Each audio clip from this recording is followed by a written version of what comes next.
Hey everybody, welcome back into the wood shop today. Bryan here with you. And today we're going to be making another push block. If you saw the first push block we made, here it is.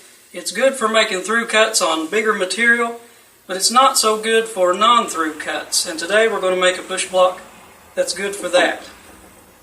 Now the difference between through cuts and non-through cuts is pretty much what it sounds like. A through cut goes all the way through the wood. A non-through cut doesn't, so you can use that for things such as a rabbet joint or a tenon, or maybe even a dado. If you don't have a dado stack, you can go back and forth until you widen that gap as far as you need it. I'll be using our other push block to start here. The first thing I have to do is trim 3/16 of an inch from each side of this scrap piece of 2x4. I'm using scrap wood here, so that's handy. And you can always buy push blocks, but I mean, why buy one when you can make one, right? What's the fun in that? Anyway, we'll go ahead and trim this down just to give it a good clean edge on both sides. We'll get started right now.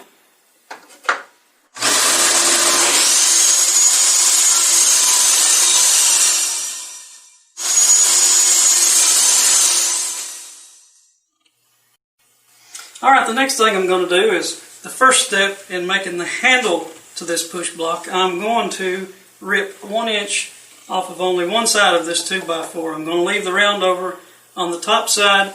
This one will be good and square to meet up with the base, and it doesn't need to be so tall either, so that's one reason I'm cutting a whole inch off of it.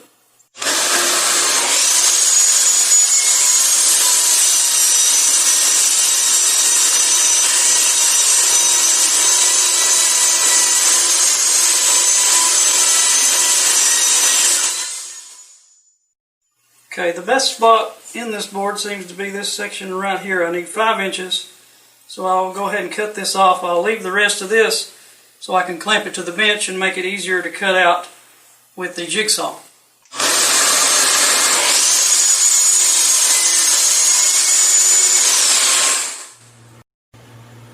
Okay, I've marked out some measurements now. This handle is going to be 5 inches long, which is the same length as the base. I'm going to leave 1 inch thickness around both sides and 3/4 of an inch at the top. I'll go ahead and strike those lines.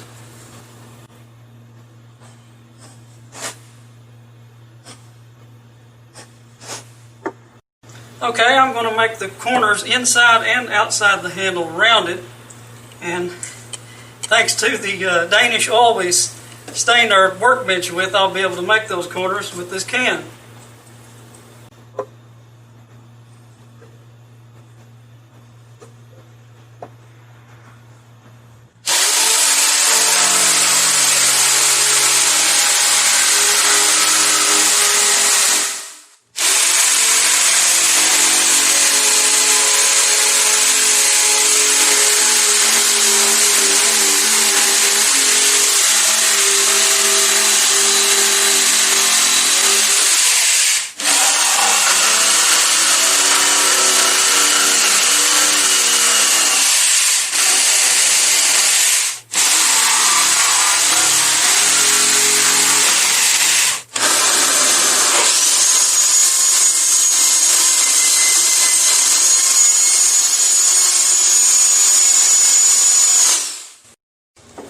Alright, now that our handle and our base are both cut out, we'll do a little sanding, smooth them up a little bit, and then we'll put them together.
Alright, now that our base and our handle are sanded good and smooth, we're going to glue and clamp them together, then drill some pilot holes, put some 2.5-inch screws in here.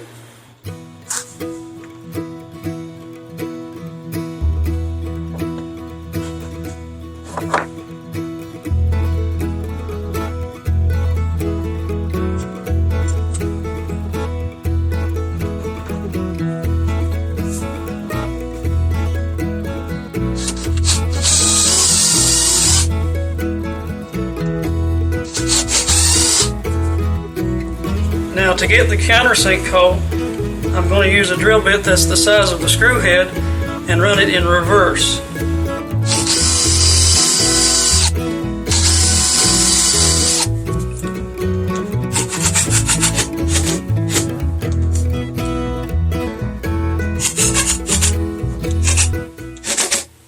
Now the final step is to add a tacky surface to the bottom of this so it will grip the wood as you push it through the table saw.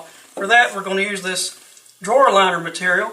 It's a non-slip drawer liner.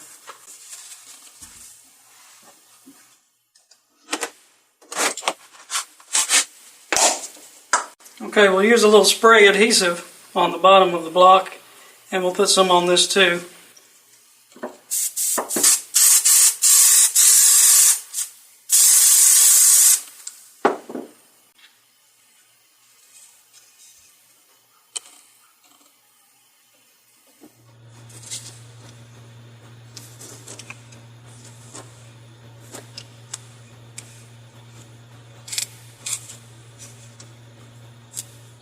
And there you go. That's how you make a push block to make non-through cuts on your table saw.